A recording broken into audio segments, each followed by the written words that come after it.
Hello everyone, Happy New Year's and welcome back to my channel. I'm so happy to be back after a little bit of an unexpected hiatus between work, serious thunderstorms and Christmas. I actually did not get a chance to sit down and do this, so let's get started on this little moth. Now when I look at this moth, the first thing I see is, oh my gosh, can you see the face? I cannot unsee it and I can't take this little moth seriously with these little faces. It makes me think of the little dog meme with the teeth out, you know, the Steven.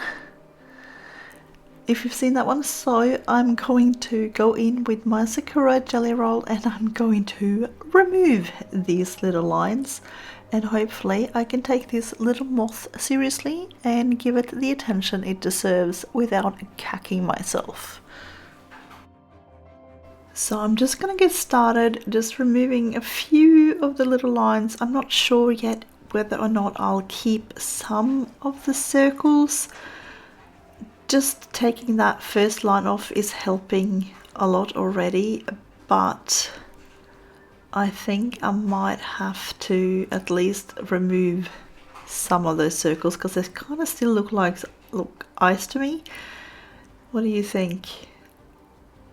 So yeah, I think we might need to at least remove one on each side. So I'll get rid of these small ones and I'll leave the other ones and we'll see what happens. At least to start with, I might end up removing all of it. We'll see.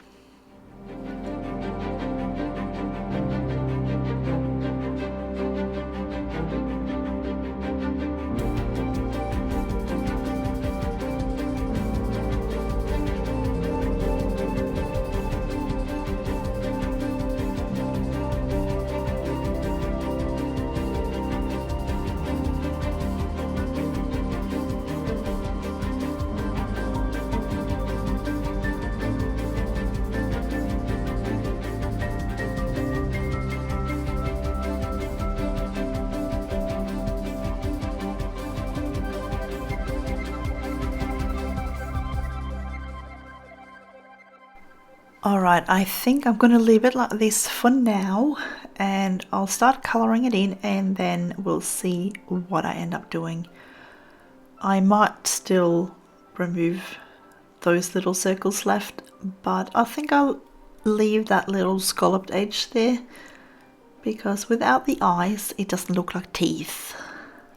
So today anyway, like I've done on the rest of this page, I'm going to be working with my Polychromos pencils, and as usual I'll put all of the pencils in the description box below. So I'm just wanting to start here with my dark indigo. I'm just going in very lightly and just adding in a bit of an outline for the circle. So I just want it to be sort of uniform, looking similar to the other ones that we've already done on this page by making that circle in the background. Now I've started with the dark indigo because it's a fairly muted blue. I'm going to go in very, very lightly to start with, and then I want to use a tetrad kind of color palette for this. So I'm using 4 sort of different colors, and they are, I forgot to get my little color wheel out and I could have showed you, but they are sort of spread out in like a rectangular shape on the color palette. So you kind of have 2 opposite colors on the color wheel and then you move over 2 and then you have that one and the one on the opposite side. So you kind of got 2 sets of complementary colors that you're working with, and I wanted to go in with like a blue violet-y sort of tone for the background. I want some yellow orange in there, and I'll probably do that in my terracotta tones just to make it fit in with the color palette that I have on the other little circles here. And I also want to do like a yellow green and then some red violet. So I'm thinking doing some of the flowers, maybe some of the leaves in the like terracotta yellowy kind of colors, ochres, and then I want to do the moth in the green, and maybe with that red violet, with some, like have that as like little extra sort of bits and pieces, some details on it. So I'm hoping that will turn out okay. So that is my plan so far anyway.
Now, I do hope you've all had a wonderful holiday period, no matter what sort of holidays you celebrate. I know there's quite a few around the December month, so I hope you've all enjoyed it, had some good times with your family and friends. And if you do celebrate Christmas and you had some gifts and things, I hope you got maybe some pencils and some Johanna books or something like that in your stocking.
So as you can see, I'm just putting this mauve just here and there. I'm not really doing it in any particular pattern or anything, just making sure there are some areas in between each little patch, going in very lightly, and then we're going to add some more colors and other colors and things on top of this and blend it out really nicely.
So I'm going to add in a little bit of the Indanthrene blue. This is another fairly muted one of the darker blues, and it works in well with this, where I kind of don't want the super bright colors. I want the background to be relatively muted so that the moth in the foreground can stand out more.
So I'm going to use my sky blue just to add a little bit more pigment to the lighter areas without it becoming too dark.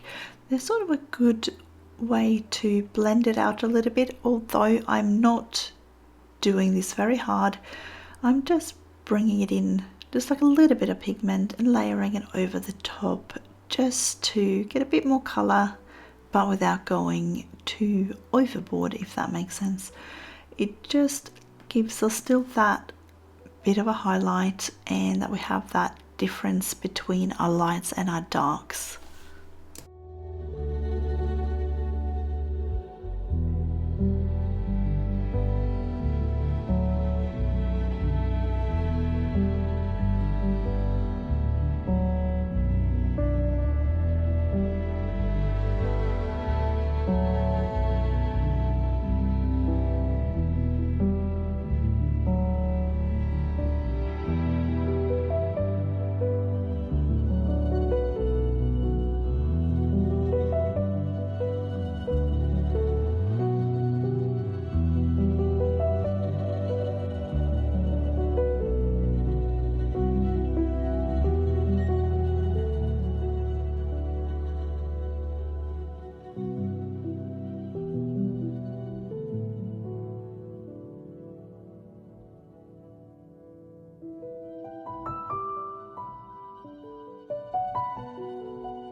So I think we're nearly there now with our darker areas. I'm just adding in a little bit more of that mauve in sort of in between, sort of here and there again, just layering over the top. I'm not going too overboard, but I think we're starting to get a good mix here with some shadows and some highlights.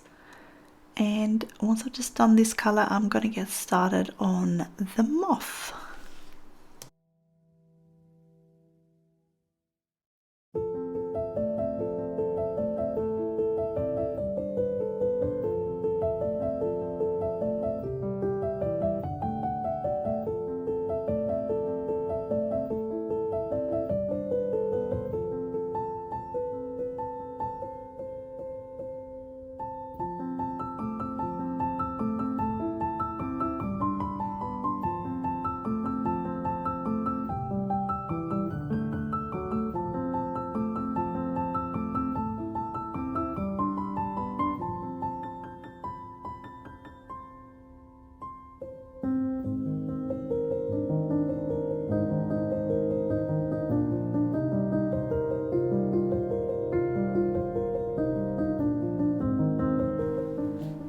Now, just for those that haven't followed me, this is my earth green yellowish, and my pencil has had the color name and number sort of rubbed off because I use it all the time. I love this color, and it works in perfectly with our little tetrad color scheme today with our yellow greens for our moth.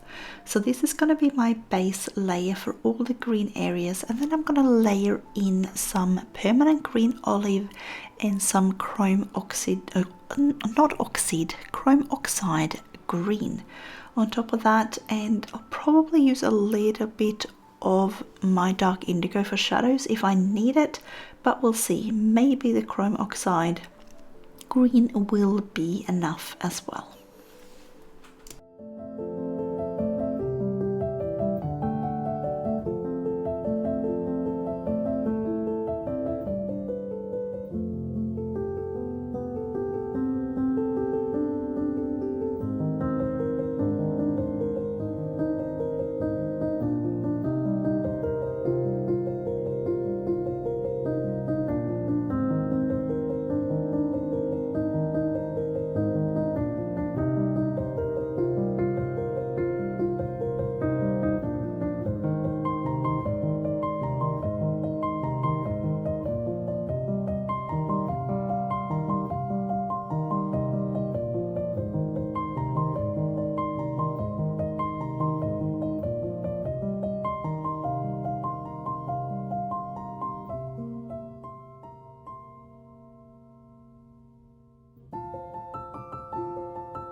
So you can really see now that I'm layering in my permanent green olive that you get a little bit of texture there where I've had my Sakura Gelly roll. I'm totally fine with that.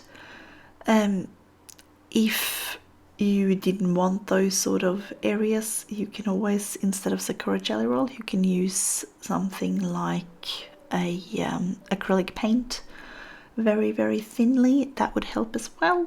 I think some other people will use squash. I haven't used that yet, so I can't make a comment on how that will work. But I don't mind to have that little bit of texture in there. I think it makes the wings, I think it just, yeah, it gives a bit of texture to the wings, and I really don't mind that at all.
So one of the things that I do fairly frequently is if I'm layering colors, I will start with my lightest, work my way up to my darkest color, and then I will work my way back down again. So I am done with my first layer here of the chrome oxide, so I'm going to go back in now with my permanent green olive and just start layering over the top again, just to get a really nice sort of a transition there. And then I'll do the same with my earth green yellowish as well.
So time for a little bit of red violet. So I'll use the red violet and the light red violet, and I'm not going to go all over these little white areas here. I'll just do a little bit sort of here and there, and then I'll blend in a bit of the light violet, and we'll see. I don't know quite yet if I'll leave some white spaces or not. We'll see. I'll probably go over with the Sakura Gelly roll later anyway, and I'll remove the black outlines on these wings just to soften things up a little bit more.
Alright, I'm going to do the little under wings here, the bottom ones.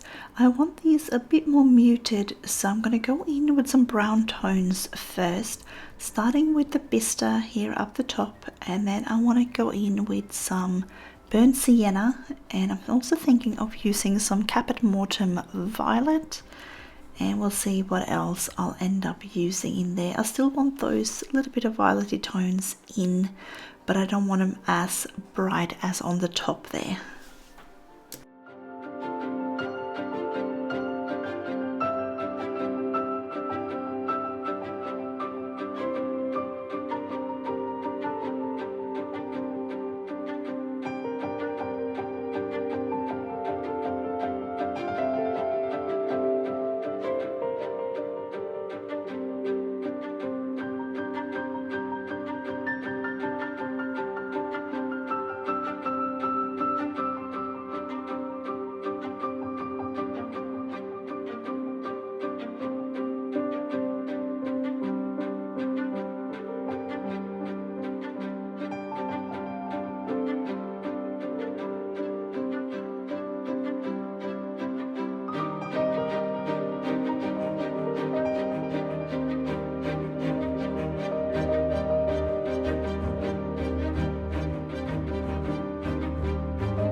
I'm just going to go ahead and darken up these little lines that go up on the little bottom wings here, just to give a bit more movement and a bit more shape to these little wings. And then I think I'm done with this bottom part. I think we'll see, maybe I'll come back to it later, but sometimes I just want to let it sit for a bit and I'll figure out what I feel about them, and then sometimes I'll come back later and do some more stuff. So right now I want to go back onto some of the green ones and I want to make some darker shadows in there. So I'm going to go in with my dark indigo and kind of go along some of these lines, dark them up even more and make them a little bit wider, but not with the black. So the dark indigo work out really well with that because they're slightly more muted than obviously the pitch black, and it works out really well to use in on top of greens. I really like to use blue for my shadows when I work with my green tones.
So I'm just going to go ahead and remove these black outlines, and then we're going to get started with some of the foliage at the back.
So for the little flower down the bottom, I'm going to go in with some terracotta to start with.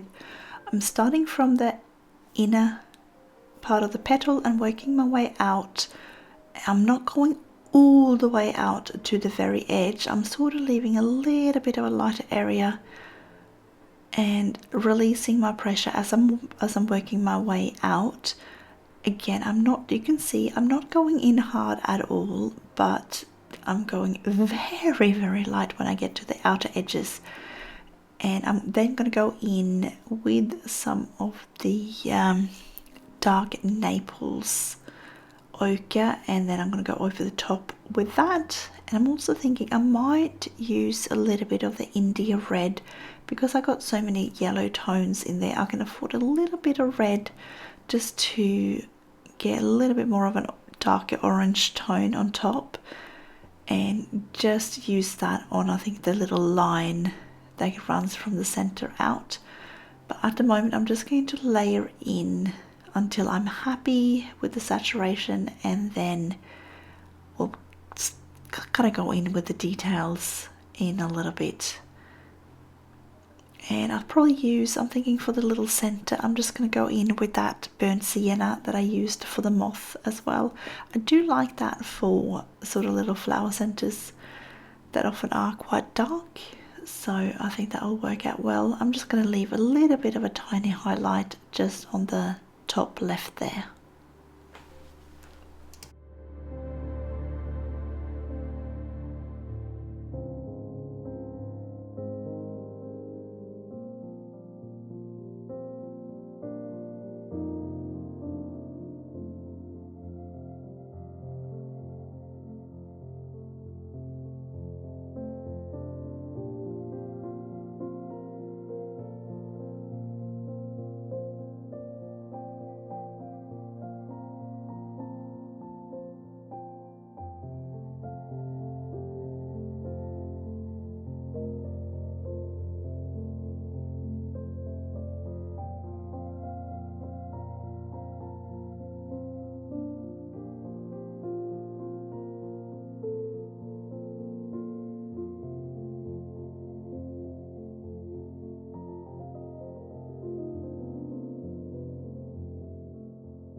Now, as you can see, this little sprig of leaves here, actually got another one just underneath the wing of the moth, and I missed that one.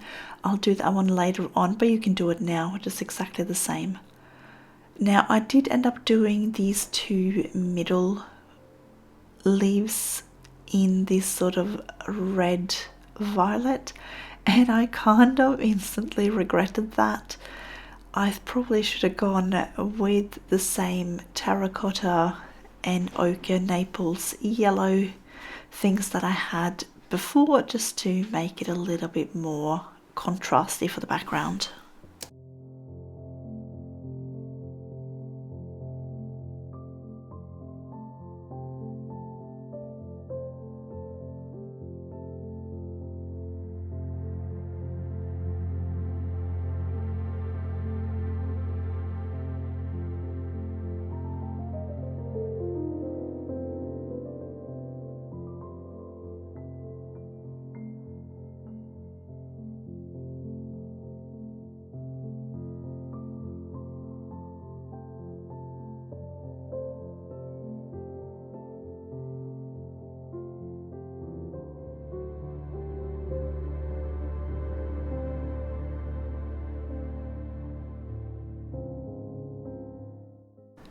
Now for these leaves here, I'm kind of doing opposite to what I would usually do. So I'm going in with my darkest green first and then working my way down, just because I wanted the moth to be a little bit more of that yellow green, and I want the leaves to have more of a darker undertone to it rather than that yellow. So I'm just going in first with this, and then just blending my way down and just putting a little bit of the earth green yellowish there at the end.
So I'm just using the red violet tones for these little, I don't know, bluebells kind of, maybe.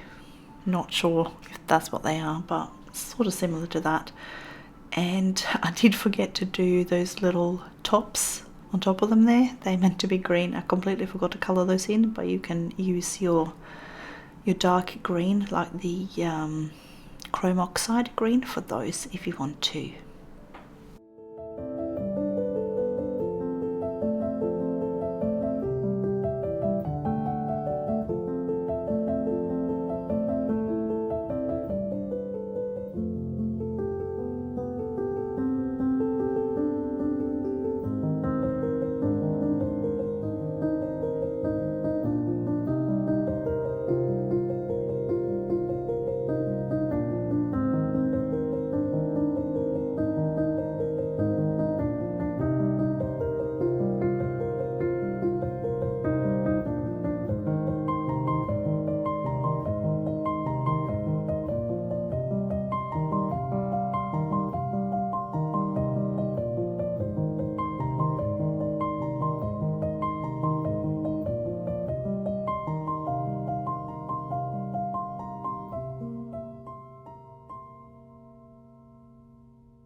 Now all I've got left to do is add in my white details, remove a few outlines, and then we're done. So I'm just removing these outlines. I'm just going to do, the white details are going to be like little dots and things on the background, similar to what we did for the butterfly right next to it. So it'll be a little bit of a similar sort of theme for that.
And there you go, we are done with a little moth. We got rid of the faces on the side. As I said, I couldn't deal with the teeth. And I'm really happy with the colour palette on these. We still got our sort of purples and greens in there, but we managed to make it a little bit sort of nighttime muted, and I'm really happy with that. So I hope you enjoyed following along. We only got one more little vignette left on this page, so I'm hoping we can get to that very, very soon, and then we've got some other cool projects to get started with. So I wish you all a colourful day, and I will see you again next time.